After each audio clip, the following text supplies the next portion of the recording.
ఇందిరాగాంధీ చేసిన అతిపెద్ద తప్పుని సరిదిద్దే అద్భుతమైన అవకాశం నరేంద్ర మోడీకి వచ్చింది. అది సాధ్యమైపోయింది. ఎప్పుడైతే నిన్న సింధు జలాల ఒప్పందం రద్దు అన్నారో మేము సిమ్లా ఒప్పందాన్ని రద్దు చేస్తున్నామని పాకిస్తాన్ ప్రకటించింది. వెరీ గుడ్, కావాల్సింది అదే.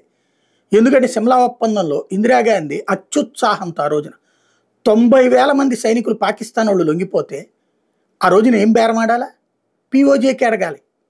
బంగ్లాదేశ్ ముక్కలు చేసినటువంటి దేవతను ఆవిడని కీర్తించేటప్పటికి ఆ కీర్తనల్లో పడిపోయి భారతదేశ భవిష్యత్ స్వరూపాన్ని మర్చిపోయింది. పీఓజేకే తీసుకోవడానికి ఆ రోజున అద్భుత అవకాశం. అప్పటికి ఇంకా కాశ్మీరీలు ఉన్నారు అక్కడే. 92లో కదా కాశ్మీరీల్ని తరిమివేసినటువంటిది.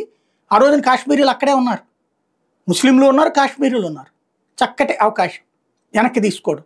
అదే జరుగుంటే కనుక ఇవాళ అద్భుతమైన అవకాశం ఉండేది. కానీ వెనక్కి తీసుకోలేదు. తీసుకోకపోగా 1971లో ఏ సరిహద్దులైతే ఉన్నాయో అదే ఫైనల్ సరిహద్దు అని సంతకం పెట్టించింది పాకిస్తాన్తో. ఈవిడ సంతకం పెట్టింది. అంటే ఏంటి?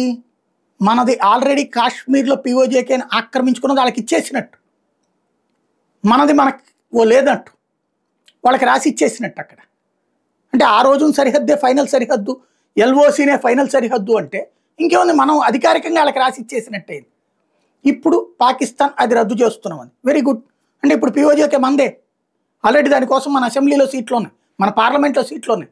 దర్జాగా తీసుకోవచ్చు ఇప్పుడు. ఎందుకంటే నిబంధన వాళ్ళే వదిలేసుకున్నారు, ఆ ఒప్పందం వాళ్ళే రద్దు చేసుకున్నారు. రెండవది, దాంట్లో ఉన్నటువంటి లెక్క ప్రకారం ఇక పాటించం, హ్యాపీ. ఆటోమేటిక్గా భారతదేశం ఏ క్షణంలోనైనా సరే పాకిస్తాన్లో ఉన్నటువంటి భారత భూభాగాన్ని వెనక్కి తీసుకోవడానికి చక్కటి అవకాశం ఇచ్చింది.